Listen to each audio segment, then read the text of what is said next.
Just a few weeks later, Ryan and I decided to return. We wanted to do a comparative study between the EMF readings that we got from the previous investigation, and we wanted to see what we could capture this evening. Maybe there is some sort of recluse ghost out there that follows people around, and if it was what was producing the EMF that we were detecting, it was with us the whole walk, because we were getting it the whole time. 4.9.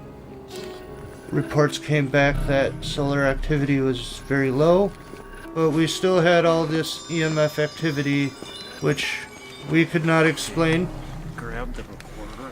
Again, we use a control mic, and this time we placed the control mic physically right on one of the wishbone gates at the railroad crossing. Over here? Alright. There we go. And head up the road to take a bunch of readings. This time we brought a number of EMF reading devices. Get a reading off this tower? Each device measures its own quality of electromagnetic field. We stopped in the We're tower standing area. right next to the tower, and on a millimeter here. We got a 7.1. We had the tri-field meter, we had the K2 meter, and we had the Mel meter 6.9. to That's give us a better idea of Yep. what kind of electromagnetic So we have field we were dealing with. A little less magnetic DC energy going on here, and much more electric. Okay, yeah. So once again, these are the readings that we would expect from that tower within this 100-foot radius. Staying pretty constant from the looks of it. But all that stuff that we got back 3,000 feet away from it shouldn't have been there. It shouldn't just propagate through the air and pick up amplitude as it goes. It's set to RF and microwaves. I'm gonna move it around a little bit, see if I can pick anything out. So we did our sweep and continued down the road. But back at the railroad crossing, we're starting to get frequency pops. Get a whole group of these things.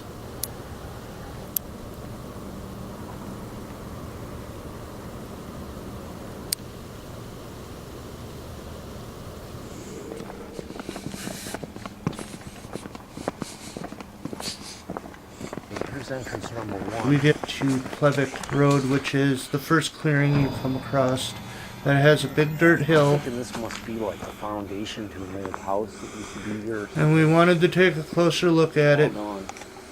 We went down in the woods Like a little spider web. where the hermit is rumored to hang out.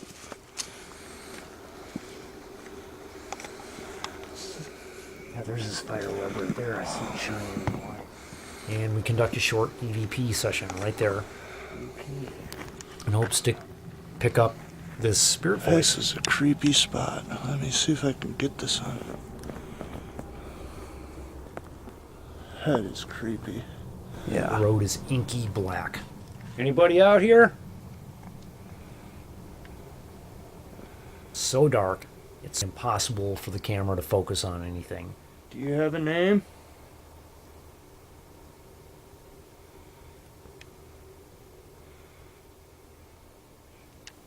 If you want to keep our attention, you got to make a noise. We're going to keep moving.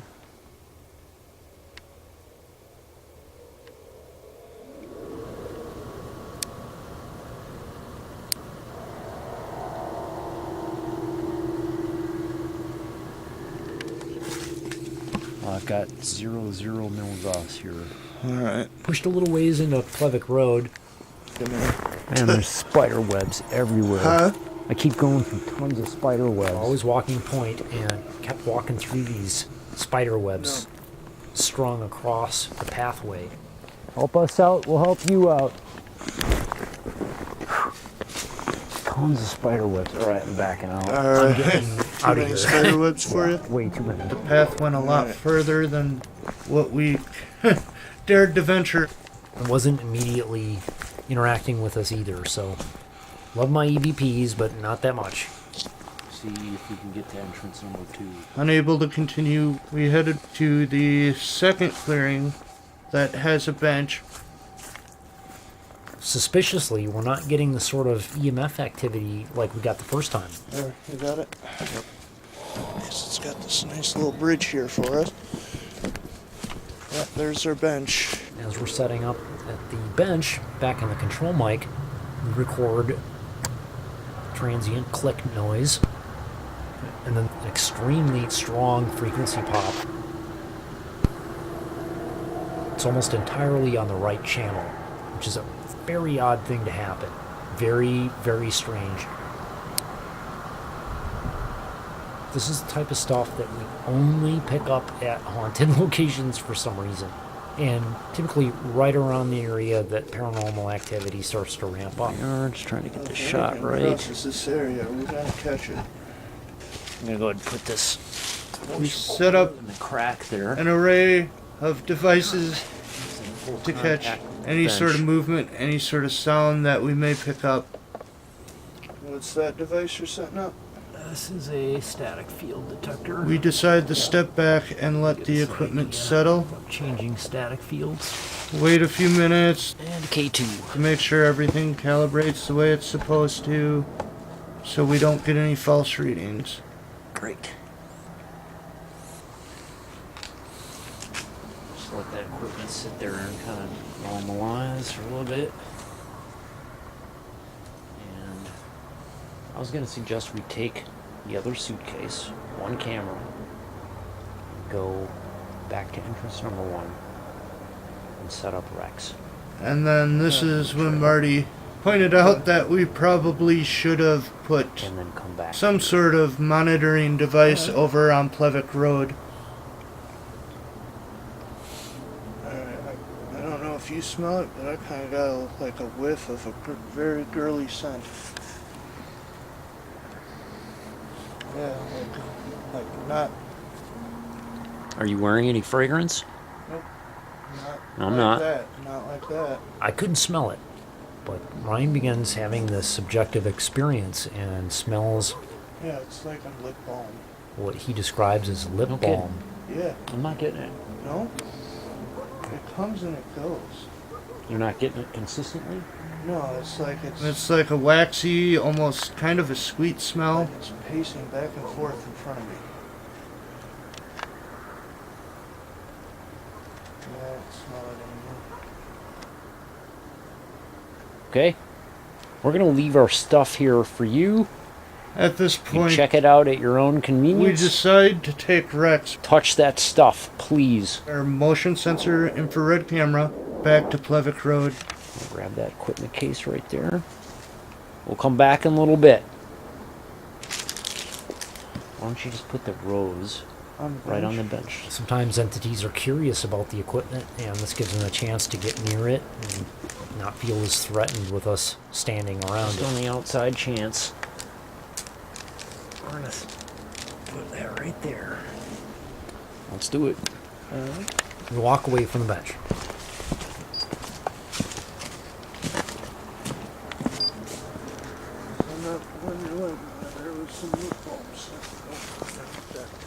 Walked back with Rex and started to set him up on Plevic Road, direction from which we came.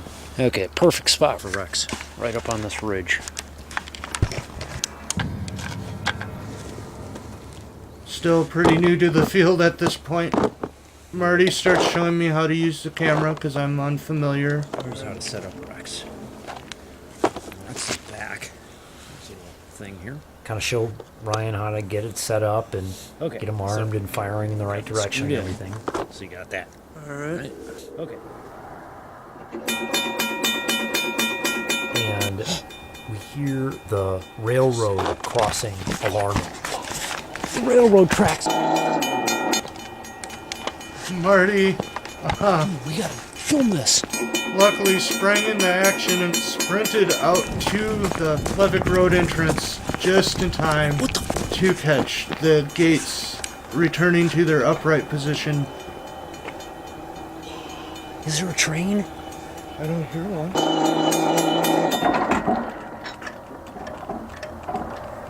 the railroad crossing deactivates.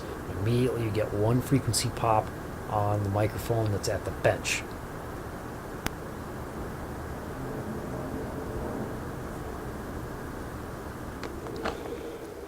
Holy crap! We caught it on video. Our jaws were on asphalt. A train could have passed through my mouth. It was We open just so saw- wide. I swear to God, it We was just saw just the shocking. railroad lights light up, and there's no train. This is one thing that's been reported here before. Yeah. It has been reported previously that has happened. I mean, That we got a was recorder crazy. right over there. Those things are designed to be fail-safe. That was crazy. I first heard that report. I'm not aware that railroad things And do that. I kind of just laughed it off as, I'll have to do my that's just a tall tale. So the person that said they were standing next to that thing and it went off, they were Yeah. telling the truth. In fact, we made a comment the first investigation as we passed by it. These are the railroad tracks that I've read reports of strangely lighting up when people are near it. Like, This is man, the if spot that here. thing went off, I This would is the lose spot it. here. Yeah, I don't think we'll both be staying very long with that hat. I would crap my pants. Because of its design like a DC circuit, and the way that the train is what interrupts the circuit and causes the warning signals to go off, nothing really outside of a really heavy rain or heavy snow would interrupt that circuit like that. You couldn't drop a stick or kick it the wrong way or something and cause it to just go off. They're designed to be fail-safe systems because it's a matter of life and death, whether or not somebody hears that there's a train coming or not. It's also crucial national infrastructure. And we know that it wasn't a railroad testing because in order to test a railroad, there has to be a physical crew there to actually see and hear it going off to confirm that it works properly. On top of all that, you throw in the fact that it was 3:40 in the morning, almost 4 in the morning. It probably woke someone up that night. I don't know how you'd be able to sleep through that. That was intense. Yeah. It is really unusual for a railroad crossing to alarm like this in the middle of the night for no good reason. All right, let's finish up the X. After the shock had worn off, we returned back to the dirt hill on Plevic Road. Okay, back to setting up our X. That was crazy stuff, man. And I This lever? heard an even more terrifying sound than this the on railroad camera? crossing going off. Okay. And then it arms in 10, 9. Shh. Shh.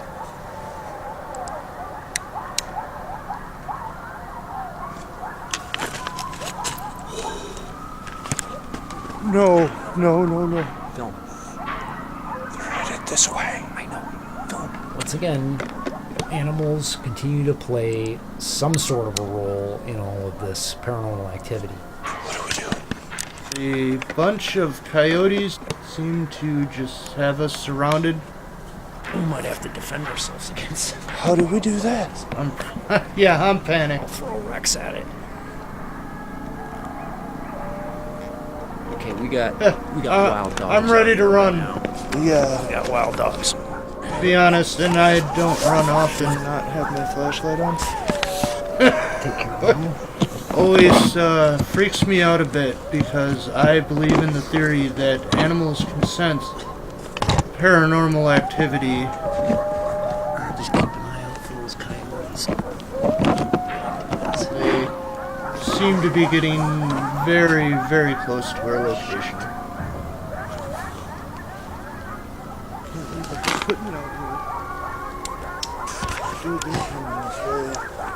You could just see the color drain out of his face. I was terrified. Let's proceed with caution. But at this point, we headed back to the second clearing with the bench. That shit got real intense there for a second. Let Rex just do his thing. Yep. We make our way back to the bench. First step.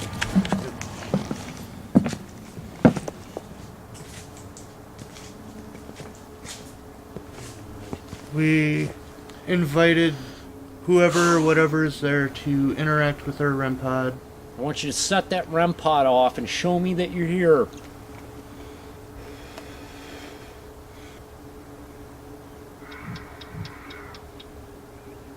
Again, without any direct responses or interaction, 32.9. we decided to use our time the best as we can possible and take it down to the cliff. Okay, walking up to the bench. If the geophone goes off, it's just me. Let's take our rose. We picked up the rose for Gwen. Let's switch the millimeters.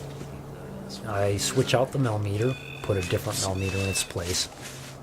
Ryan and I didn't notice it, but right here you see one of the lights, the green light of the REM pod, starts to glow. The REM pod isn't alarming. There's no sound coming off of it. The alarm isn't going. This light just starts to silently glow, and it stays glowing for several minutes. Tri-field. Good. That looks like everything. So, grab the tri-field meter, and we headed down to the cliff. The cellophane. I should have just taken the cellophane off before.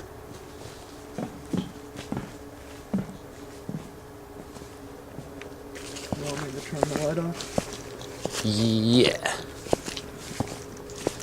A couple minutes after we leave the bench area, the geophone accelerometer picks up a slight vibration.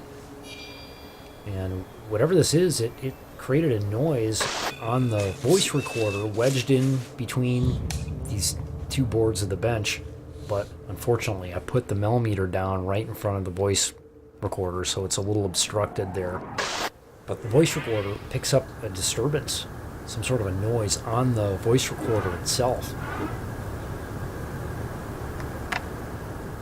Whatever touched that mic was strong enough to set off that first light on the accelerometer of the geophone. And at the same time, the REM pod is still glowing brighter and brighter until it just blinks out. It doesn't alarm. It just silently does this. I've never seen the REM pod do this before or after this instance.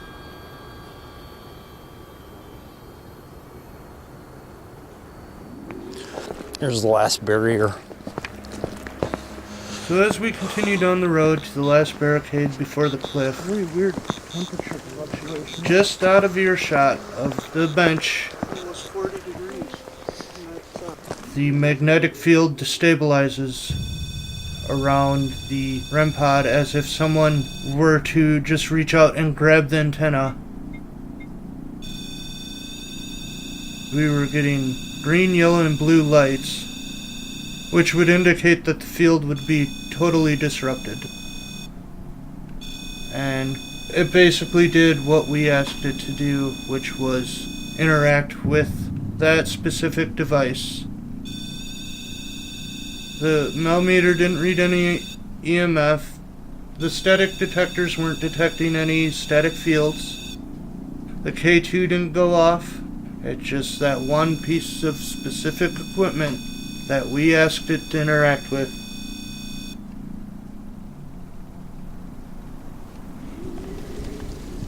Why would it be warmer by the lake? That doesn't make At the any time that sense. this REM pod is alarming, we are finally now at a distance that we couldn't hear it. So we didn't know this happened. Okay, let's get this done and over with. Brought this for you, Gwen. We made one more EVP session attempt to communicate with the spirit of If you Gwen. want the rose, all you have to do Invited the spirit to is come, reach out and grab it. and Ryan offered the rose that he had brought here as a trigger object. The world misses you.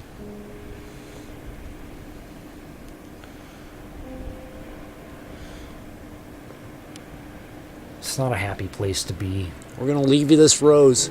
Yep, we're not taking it with us. It's for you. I did definitely feel a sense of loss. So if you could show that maybe you trust us just a little bit. Again, I am relieved not to have recorded the voice of Gwen. Yeah, it's just waves up against the pier, I guess.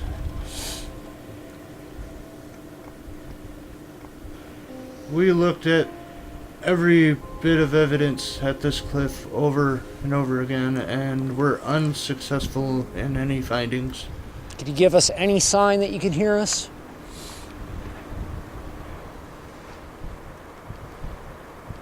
Unable to replicate the results we achieved during our first investigation, we decided to offer the rose to the lake to pay homage to the lives that were lost. That's it.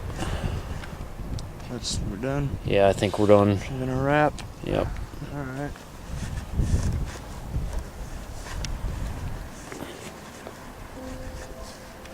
This is a big step for me because I really don't like heights. So I'm just gonna... There, you want to hold that so I don't... Good.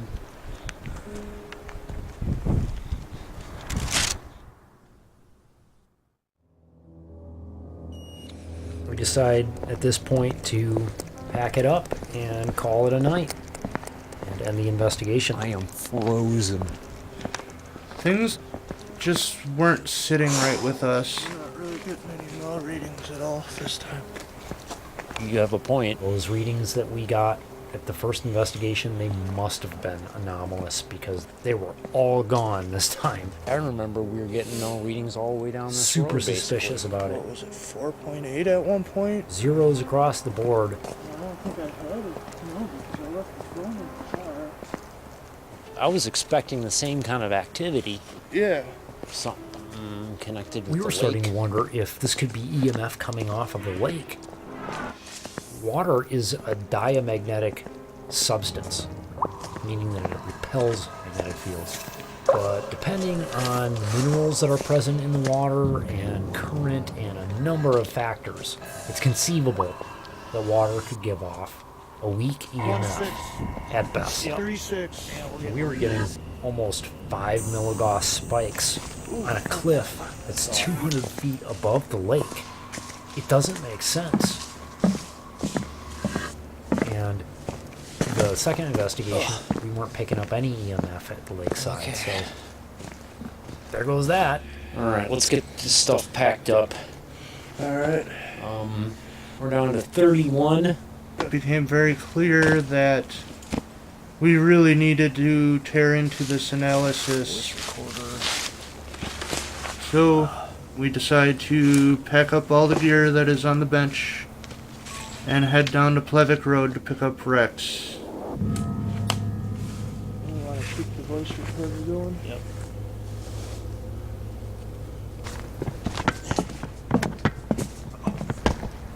Careful. Yep, there's a stump there.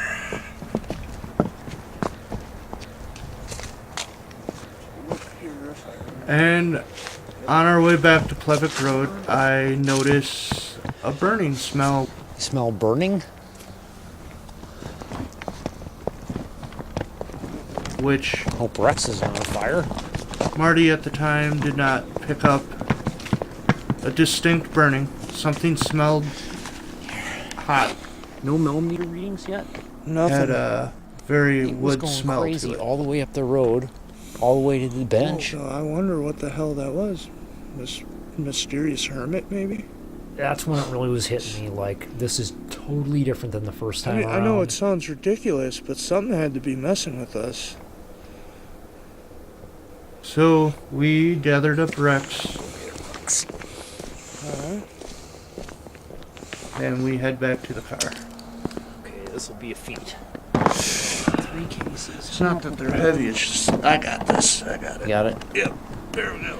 I'll be able to see that millimeter too. Oh, yeah. Let me in position. I was still noticing this burning smell as we got closer to the tower and the train tracks. I still smell burning. And then Yeah, I'm smelling it now too. Marty started to pick up on the scent. It smelled like wood, but sort of electrical. And and more as we got closer to the railroad tracks. how's Mel looking? Marty is busy juggling multiple pieces of equipment.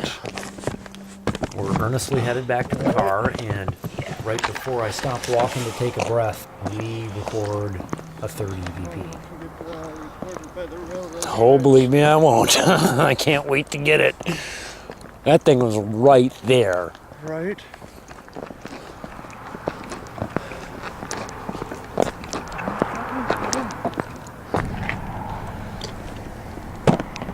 This time, the voice doesn't sound there, which is a cause for some concern. It was very distinct and different from the other two EVPs we caught on our first investigation.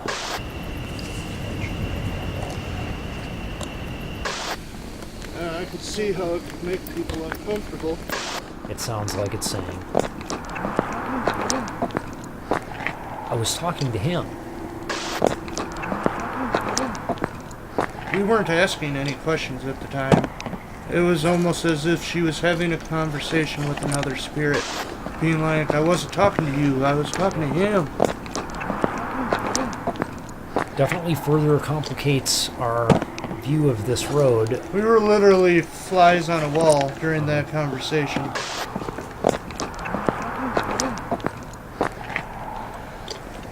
And that's another thing is, unfortunately, neither of us heard this voice with our ears. No Mel meter hits yet? No, nothing. We're almost at the tower.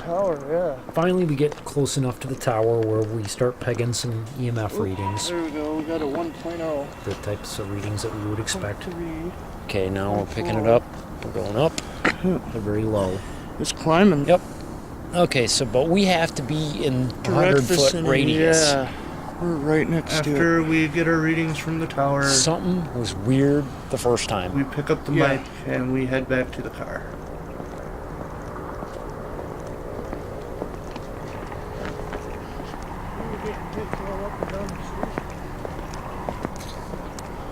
By the end of this investigation, I really started to come to terms with the fact that this road is haunted. At this point, I don't know if it's any more than gently haunted, These suckers lit up big time. but the railroad crossing signals did activate, and that's a hell of a lot of power. Whatever set that thing off, did it make that burning smell that me and Ryan smelled?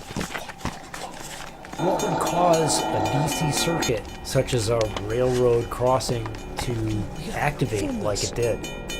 It is believed that spirits are made up of electromagnetic energy, so it's very possible that a spirit could generate enough electromagnetic force Is there a train? to interrupt an electrical know it circuit either. in a train track, for sure. That mechanism is there. Ghosts are said to be associated with electromagnetic energy. This is a DC circuit we're talking about. Was somebody killed there? Were they trying to get our attention? I had to look into it more. I went through several reports. I was able to find documentation of several train versus pedestrian accidents on different parts of that same track, but I wasn't able to find anything on the specific crossing at Fitzsimmons Road until I came across this one report. Ryan was able to find a site that tracked all of the Union Pacific Railroad accidents that happened since 1997. And I was looking down the list, and there it was. There you have it, Fitzsimmons Road, one instance of an accident. But unlike the other accidents that were listed on that page, there was not a description. No description given, and we can find no other reference to this single accident that occurred. But there was a timestamp, March 2nd, 2000, at 2:40 a.m. 2:40 a.m.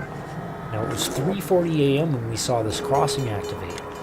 However, we were investigating in October, and had it been March, if you adjust for daylight savings time, it would have been exactly 2:40 a.m. I mean, what are the chances? Whatever this accident was that happened was significant. and had everything to do with why this thing fired up the way that it did that night that we were doing the investigation. Getting any readings Where's off of the this power? thing? No, I'm looking for a power box. We have concluded that we are unable to close this case as of right now. There is too many things that are left unexplained. But something is out there. It's gotta be.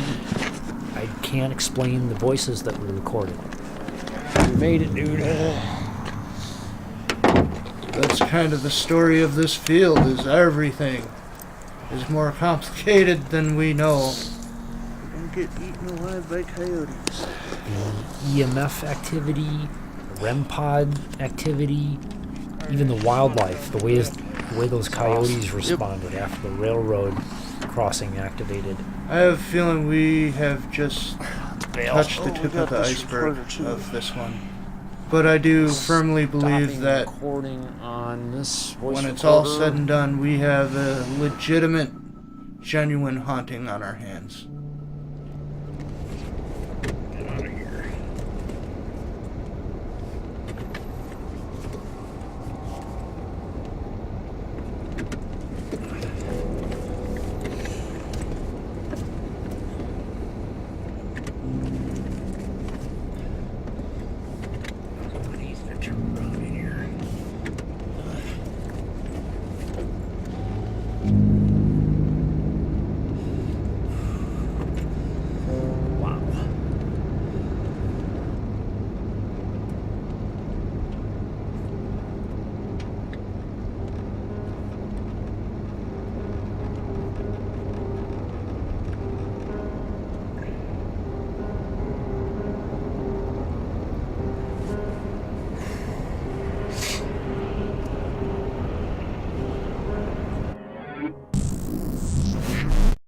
Oh, that's really bizarre to me.